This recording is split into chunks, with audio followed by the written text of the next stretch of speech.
केजरीवाल जी अगर इस्तीफा दे रहे हैं तो मांग कौन कर रहा था इस्तीफे की?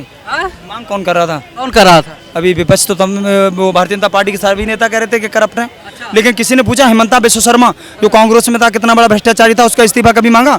अजीत पवार जिसका इस्तीफा मांग रहे थे अब कौन मांग रहा है केजरीवाल से? वो तो अपने कह रहे हैं कि दिल्ली की जनता वोटिंग करके बताए हम इस्तीफा देंगे ना। अब तो कोई मांग भी नहीं रहा है भाई। जब आपको जो है इस्तीफा देना चाहिए था तो आप दिए नहीं। आप जेल में थे, आप इस्तीफा दे देती, आपकी कुर्सी कोई और हथियार। क्षमता साहसी लोगों में होती है यार।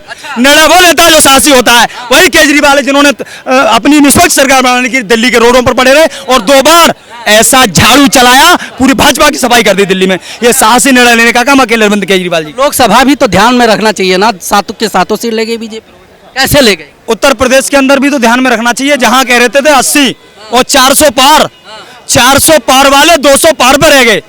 कभी पूछते हैं आप? तो पूरा विपक्ष कह रहा मोदी जी प्रधानमंत्री नहीं बनेंगे, कैसे बन गए? मोदी जी अभी जो है संभावनाओं के प्रधानमंत्री हैं। प्रधानमंत्री जी का एक नारा था कि मैं धर्म के नाम पर विभाजन वो नहीं होने दूंगा, आरक्षण। जो मुसलमानों को मैं आरक्षण नहीं देने दूंगा जिनके ज्यादा बच्चे होते हैं। लेकिन सुनिएगा, जो आंध्र प्रदेश के, तेलंगाना के जो सीएम होते हैं नायडू साहब, वो उनका जो चुनाव घोषणा पत्र होता है वहां, उसमें वो सब धर्म के नाम पर आरक्षण दिया है। तो क्यों नहीं बाहर करते ऐसे लोगों को? क्यों अपने बगल में बैठाते हैं? आपके अंदर संवेदना है तो केजरीवाल जी की तरह जिम्मेदार बनिए और दीजिए धर्म के नाम पर जो लोग आरक्षण दे रहे हैं, इस्तीफा दीजिए आप अपने पद से। केजरीवाल जिम्मेदारी निभा रहे हैं, बिल्कुल कि मजबूरी है? मजबूरी कुछ है ही नहीं है तो नहीं तो देना था। जिस दिन आपके आरोप लगा था वहाँ सुरेन भी तो जेल जाने से पहले इस्तीफा दे दिए थे, उन्होंने जिम्मेदारी नहीं निभाई थी। ये जैसे आरोप लगे जेल गए तो इनको इस्तीफा नहीं, कोर्ट ने आरोप सिद्ध नहीं किया, अंडर ट्रायल केस है अभी। ऐसे कितने ईमानदारी की बात अभी आपने कहा था, आपने कहा कि जिम्मेदारी के साथ पीएम मोदी जो है इस्तीफा दे दें, तो सुरेन जेल जाने से पहले इस्तीफा दे सकते हैं। अरविंद केजरीवाल जेल से छूटने के बाद क्यों इस्तीफा देते हैं? इसका मतलब उनको संदेह था अपने पार्टी में नेताओं पर, पहले क्यों नहीं दिया जेल के अंदर जाने? नहीं, कोई संदेह नहीं था। ये झुकाना चाह रहे थे, मैंने आपको कहा वो साहसी व्यक्ति है। झुकाना वो भगत सिंह वादी आदमी है, आंदोलन से निकली हुई पार्टी है वो, और ये देश भी आंदोलन से निकला हुआ है। पे हम आपको काउंटर करना, जिस आंदोलन से निकली थी, जिस विषय को लेकर निकली थी, आज उन्हीं के साथ में वो पार्टी खड़ी है, क्या कहना चाहेंगे? नहीं, वो हरियाणा में चुनाव अलग लड़ रहे हैं, कहाँ उनके साथ है? हरियाणा के चुनाव की बात नहीं, अभी आपने लोकसभा में देखा महागठबंधन के साथ थे, पूरे नेताओं पर इन्होंने एलिगेशन लगाया। नेता भ्रष्टाचारी थे, जो नेता भ्रष्टाचारी थे उनके जुल्म से परेशान होकर के उन्होंने आंदोलन चलाया। आज वही सारे भ्रष्टाचारी भाजपा डिटर्जेंट पाउडर से साफ होकर के भारतीय जनता पार्टी में जा बैठे हैं। झोला भर भर के गाली देते थे, उन्हीं से यार गठबंधन करने का प्रयास करते। कैसे आप ऐसे आरोप लगा? कांग्रेस तो नहीं बीजेपी में चली गई। मेरे कहने का मतलब आप समझिए, उनके जो कारनामे थे उनको गाली देते थे, उनको बुरा बताते थे। आप भ्रष्टाचार करेंगे, भ्रष्टाचारी को 12,000 करोड़ का भ्रष्टाचारी। आप रुकिएगा थोड़ा, क्या लगता है केजरीवाल जी सही कर रहे हैं? केजरीवाल की विचारधाराओं से सहमत नहीं है, और भाई साहब ने जो भी कहा उनके तथ्यों से भी मैं सहमत नहीं हूँ। मैं माननीय प्रधानमंत्री मोदी जी को पसंद करता हूँ और उनकी विचारधारा को भी पसंद करता हूँ। उन्होंने जितनी योजनाएं धरातल पर प्रेषित की है वो आम जन तक पहुँची है। इसके लिए मैं अगर आप एग्जाम्पल लेना चाहेंगे तो प्रधानमंत्री आवास योजना को आप देखिए। चलिए योजनाओं पे हम आएंगे, एक मिनट सुनिए। केजरीवाल जी कहते हैं कि षड्यंत्र के तहत हमें जो है फंसाया गया, जेल में डाल दिया गया। उसके बाद सुप्रीम कोर्ट ने हमारे साथ न्याय किया है और हम चाहते हैं कि दिल्ली के लोग भी हमारे साथ न्याय करें, इसलिए हम इस्तीफा देते हैं। क्या गलत है उसमें?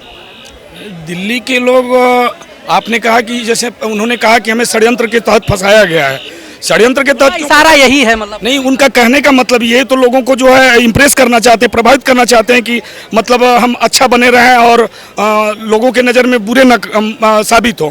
जबकि पूरे दारू और बोतलों का जितना जखीरा बरामद हुआ, इनसे जुड़े जितने भी लोग थे, मंत्री के, चाहे वो इनके पीछे वो क्या थे, सिसोदिया थे और भी मतलब बहुत सारे थे, सब जांच में पकड़े गए हैं, न कि झूठ मूठ का किसी आरोप और षड्यंत्र के जरिए फंसाए गए हैं। सब तो बाहर है, सिद्ध हो गया। एक भी आरोप शुद्ध, एक मिनट रुकिए, संजय सिंह को सुप्रीम कोर्ट ने इस बात पर जमानत दी है कि कोई भी एक चीज इनके पास बरामद नहीं हुई, ना रुपया न शराब।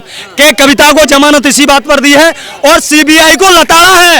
ये कहा है कि 14 साल भी या 11 साल बाद भी ये सीबीआई पिंजरे का तोता बन के रह गया है। बयान पढ़िए आप सुप्रीम कोर्ट का। इससे बड़ी शर्म की बात हमारे देश के लिए क्या होगी कि हमारे देश की संवैधानिक संस्थाएं, उन पर सुप्रीम कोर्ट ये कहता है कि आप अपने आकाओं के लिए काम कर रहे हो। सुप्रीम जज थे, दोनों जज के अलग अलग विचार रहे हैं, क्या कहेंगे जब सुप्रीम कोर्ट जो है समर्थन करता है कि गलत तरीके से जो है फंसाया गया? हमने ये सुना नहीं है तो इसके बारे में हम कुछ कह नहीं सकते। अच्छा, इस्तीफा देना चाहिए केजरीवाल को कि नहीं देना? अब तो इस्तीफा जहाँ तक देने की बात रही तो जनता से अगर उनको लगाव है, जनता को दिखाने के लिए एक सब कर रहे हैं, तो इस्तीफा दे रहे हैं तो अच्छी बात है। अरे इस्तीफा अगर दे रहे हैं तो दे दे भैया, बहुत अच्छी बात है। और क्या, मैं तो बहुत खुश हूँ। क्यों खुश हैं इतना भाई? केजरीवाल इस्तीफा बीजेपी वाले हैं, अगर वो इस्तीफा देंगे तो फिर से उपचुनाव होगा और हमें मौका मिलेगा। 4-5 महीना बचा है अभी चुनाव होने में, कोई बात नहीं है, हो जाना चाहिए। अरे हो जाना चाहिए इस्तीफा, तो उन्हें देना ही चाहिए, बहुत जल्दी दे दें। जल्दी दे दें वो। हम लोग ये चाहते हैं कि वो जो कर रहे हैं करके दिखाएं, उसके बाद बोले। कोर्ट हमारे साथ न्याय किया है, क्या लगता है न्याय हुआ? केजरीवाल दोषी थे या नहीं थे? ना, हमारे नज़र में तो दोषी थे ये दोषी केजरीवाल जी। क्या लगता है? केजरीवाल जी कह रहे हैं कि हम जो है इस्तीफा देंगे, देना चाहिए इस्तीफा केजरीवाल जी? भैया उन्होंने खुद ही बोला था, ठीक है, जिसके ऊपर इल्ज़ाम लगना चाहिए पहले उसको इस्तीफा देना चाहिए, ठीक है।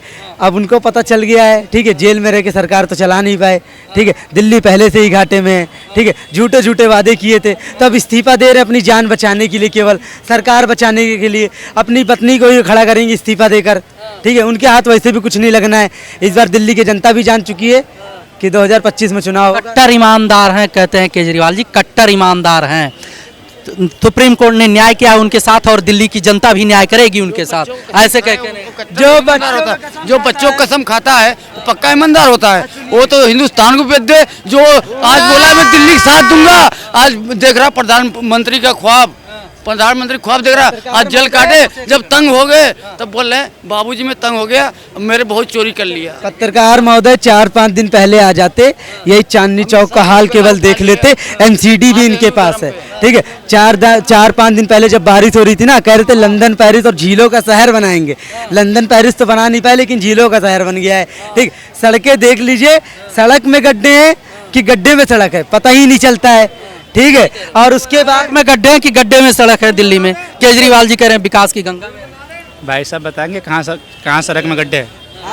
कहाँ सड़क में गड्ढे?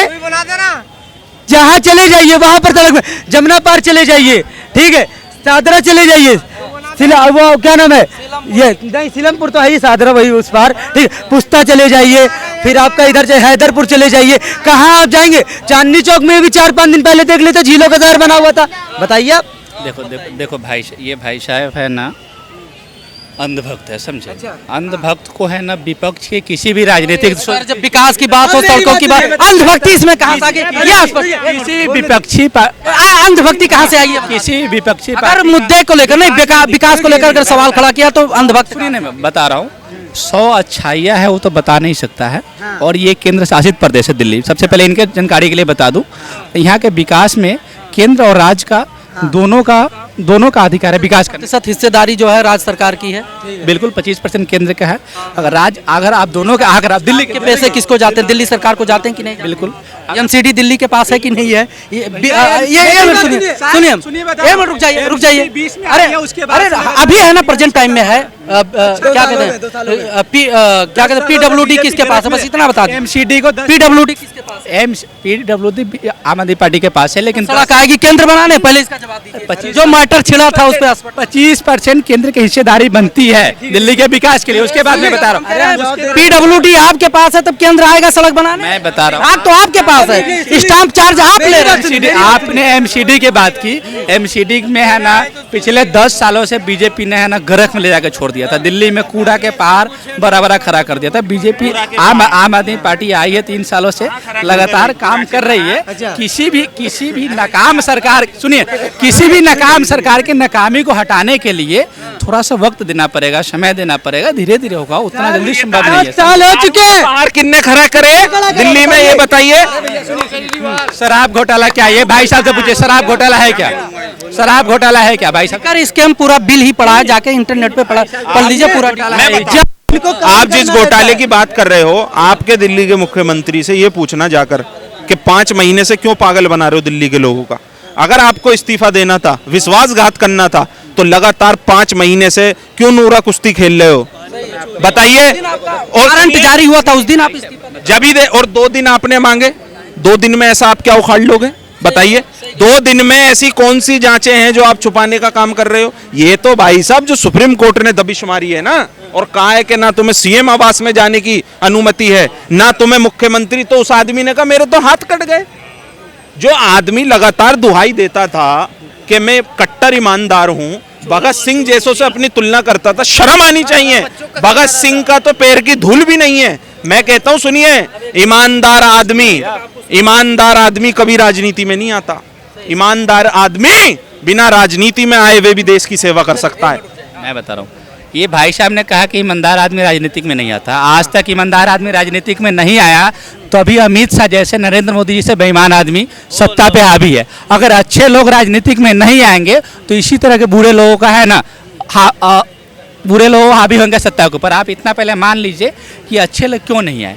आप देश के बच्चे के भविष्य तय होता है राजनीति से, शिक्षा तय होता है राजनीति से, सुरक्षा तय होता है राजनीति से। जो दारू की स्कीमें दिल्ली में लगाई गई थी, सिद्ध नहीं हुआ है, सिद्ध नहीं आरोप 10 साल। सुनिए, अरविंद केजरीवाल की बकौल बता रहा हूँ, अरविंद केजरीवाल की खुद उनके बयान है कि उन्होंने जब अपने वकीलों से पूछा कि ये केस कब तक चलेगा, तो वकीलों ने कहा कि 10 साल या 15 साल। उन्हें समझ आ चुका है जल्दी रिहाई नहीं मिलेगी भाई साहब। अरे मैं खुद बता रहा हूँ, जब तक बीजेपी की सरकार रहेगा तब तक चलेगा। 15 साल और बीजेपी बीजेपी अजय माकन ने जो है लिकर स्कैम का पूरा भांडा फोड़ किया कांग्रेस के। बीजेपी क्या इस आदमी ने स्वर्गीय शीला दीक्षित जी को इतना बदनाम करा और कहा कि भ्रष्टाचारी नेता है, जेल में डालेंगे। आज शीला दीक्षित जी की आत्मा को शांति मिली होगी जब ऐसा आदमी, ऐसा भ्रष्टाचारी जेल में गया। भाई साहब आय लगी इस आदमी को। क्या 6 AC लगवाते हैं शीला जी घर में, शीश महल बना के बैठा है जनता के पैसे पे, उसका कौन जवाब देगा, बताइए। पानी ऐसा आता है, इतना बदबू आती है भाई साहब, 4-4, 5-5 दिन लाइनें ब्लॉक हुई पड़ी हैं। इनके नेता विधायक तक नहीं सुनते किसी की। जाओ तो ऑफिस पे कहते हैं तुमने वोट दिया था, हैं? अब बताइए, जिस आदमी को वोट दें जब ही काम करोगे। जनप्रतिनिधि का क्या मतलब है? प्रधानमंत्री जी कहते हैं कि हम फकीर आदमी हैं, झोला लेके चल देंगे। 2000 करोड़ के हेलीकॉप्टर से घूमते हैं, 400 करोड़ रुपए का सूट पहनते हैं। उसके बाद आप अरविंद केजरीवाल को प्रोटोकॉल के तहत पहनते हैं या जो है प्रोटोकॉल के तहत उनको जो है व्यवस्थाएं दी जाती है। इस बात मुख्यमंत्री के अच्छे मकान में रहने का अधिकार नहीं, वो जो बोल के में रहने का अधिकार। अच्छा, प्रधानमंत्री कौन से आवास में रहते हैं इनसे पूछिए। उन्होंने क्या 10 करोड़ 20 करोड़ रुपए अपने बंगले में लगा लिए? वो भी सुनिए, यही रहते हैं, ठीक है, दिल्ली में ही रहते हैं। उनके आवास में जाके देख लीजिए, 10 करोड़ 20 करोड़ लगाओ। इनके करोड़ में 55 करोड़ रुपए शीश महल में अपने लगा रखे हैं, ठीक है। 55 करोड़ शीश महल में अपने लगा रखे हैं। किसके पैसे? जनता के पैसे का, ठीक है। गाड़ी नहीं लूंगा, बंगला नहीं लूंगा, ठीक है। तो पुरानी बात हो गई, गाड़ी बंगला। एक देश प्रदेश का मुख्यमंत्री गाड़ी बंगला नहीं लेगा तो कैसे चलेगा? कोई जो है ऐसे 45 करोड़ रुपए। अरे जिस दिन इनको जेड श्रेणी का जो है व्यवस्थाएं सिक्योरिटी मिलती है, उसी दिन वो आम आदमी नहीं रह जाते हैं, वो जेड श्रेणी के बंदे हो जाते हैं, रोड पे नहीं चलेंगे। 45 करोड़ रुपए गोवा में ये खर्च कर सकते हैं, ठीक, चुनाव लड़ने के लिए। और यहाँ कहते हैं कि हमको केंद्र सरकार काम नहीं करने देती है। केंद्र सरकार जब इनको यहाँ पर बनाने के लिए दे देती है, ठीक है, बड़े बड़े काम करने के लिए दे देती है, जब इनसे कोई काम नहीं होता तो कहती केंद्र सरकार हमको काम नहीं करने। LG हमको काम करने नहीं दे रहा है। LG तुमको कहाँ तक भैया, तुमको सारा काम करने के लिए दे रहा है, लेकिन तुम करना ही नहीं चाहते हो। 200 रुपए बिजली का बिल है, ठीक है। 200 अगर 1 रुपए भी आ जाता है ना, पिछला भी जोड़ के दे देते भाई साहब। व्यवस्था बहुत अव्यवस्थित है। और अभी भाई साहब ने कहा कर गए हैं कि अगर केजरीवाल जी को इस्तीफा ही देना था तो जैसे हेमंत सोरेन दिए थे झारखंड में, जेल से छूट के आने के बाद क्यों दे रहे हैं जब पूरा पाबंदियां सुप्रीम कोर्ट ने लगा दी? देखिए, ईडी और सीबीआई सबसे पहले तो बीजेपी के चोचले हैं। आपको मैं बताते चलूँ, ये बीजेपी सुप्रीम कोर्ट क्या है? नहीं, मैं आपको बताता हूँ, ये बीजेपी के एजेंडे पे काम करती है। और जहाँ तक बात रही इस्तीफा देने की बात, तो अरविंद केजरीवाल जी को सुनिए, बता रहा हूँ, हम इसलिए नहीं सुन, अटपटा जब जाएगा अजय माकन जी लिकर स्कैम में केजरीवाल जी के खिलाफ जो है एफआईआर दर्ज कराते हैं, तो बीजेपी के तोता मैना कैसे हो गए जो है सीबीआई और ईडी? बीजेपी का तो कोई हाथ ही नहीं है। कांग्रेस ने उनको जो है गिरफ्तार करवाया, कांग्रेस ने मुद्दा छेड़ा, अब बीजेपी को काहे कटघरे में खड़ा? ये स्पष्ट, ये बीजेपी के द्वारा एजेंडा को बदला जा रहा है। सबसे पहले मैं आपको बता दूं, और अरविंद केजरीवाल सबसे पहले अभी शराब घोटाला के आरोपी है, मुजरिम सिद्ध नहीं। कौन बनाया? बीजेपी बनाया। अरे भाई, अजय माकन का बीजेपी, अजय माकन कौन है? अरे भैया, अजय माकन विपक्ष में, वो भी उनके विरोधी हो सकते हैं। विरोध है कौन कौन से पार्टी? कांग्रेस के नेता है भैया। कांग्रेस के नेता हैं, एफआईआर उन्होंने किया। बदनाम कर रहे हैं बीजेपी को क्यों आप मतलब किस आधार पे? किसका सरकार है? सरकार से क्या लेना देना यार? आपको ये बात मानना पड़ेगा कि कांग्रेस का सरकार था। कांग्रेस के सरकार में लालू जेल में थे, उन्हीं के महागठबंधन में अभी भी हैं। कांग्रेस के सरकार में लालू जो है जेल में थे और कांग्रेस की सरकार थी। तब मान लें कि सीबीआई और ईडी जो उनको पकड़ने गई थी, उस समय कांग्रेस के अरे जितना भी नेता विपक्ष के जेल में, सब जो है कांग्रेस के जमाने में सत्ता में रहती है, वो सीबीआई और ईडी का दुरुपयोग करती। कॉमनवेल्थ गेम में जो है कलमौजी, क्या नाम था, उनको भी कांग्रेस के ही सरकार में सीबीआई और ईडी लेकर गई। 2G स्पेक्ट्रम घोटाला में भी कांग्रेस के सरकार में सीबीआई और ईडी लेकर गई। क्यों आप जो है एक संस्था पर उंगली उठाते हैं? दो जजों ने दो तरह का बयान दिया भैया। उस हिसाब से सीबीआई और ईडी जो है ना, केंद्र सरकार के चोचले होते हैं, वो गृह मंत्री के एजेंडा के अनुसार काम करती है। मोदी योगी के अंदर कोई बेईमानी नहीं है। हमेशा ये लोग देश के लिए अपना जितना कुछ जान जून लड़ा लेते हैं अगले बेचारे। ये लोग ईमानदार है बेचारे। अगर अभी इनका भाई साहब का कहने का मतलब है कि खाली सत्ता में अगर बीजेपी है अभी, तो कहीं भी कोई बुराई हो रही है तो खाली बीजेपी को ही बदनाम कर रहे हैं। सत्ता में हो तो जिम्मेदारी आपकी बनती है। ये बात हो, जब राम मंदिर बन रहा था, बुलडोजर कार्रवाई हमने चुना हुआ है। हाँ भैया, ठीक है। कह रहे हैं कि केंद्र की गलती है। सुप्रीम कोर्ट जब उनको बेल, यूपी के वही बुलडोजर तो यूपी के सत्ता से बाहर कर दिया केंद्र के लोकसभा चुनाव को लॉलीपॉप ये देते हैं जनता को, ठीक, संविधान खतरे में ये जनता को देते हैं, आरक्षण छीन लिया जाएगा इनकी पार्टी कहती है, और कहते हैं कि हम जीतेंगे 2027 में। ये खड़ा कटवाले हैं 8.5 लालच वाले। और बताओ, जब राम मंदिर बना था उस टाइम किसी ने फैसला दिया नहीं, और मोदी योगी के कहने में फैसला मिला। बताओ, उन्हीं के एक होती है अच्छे सही।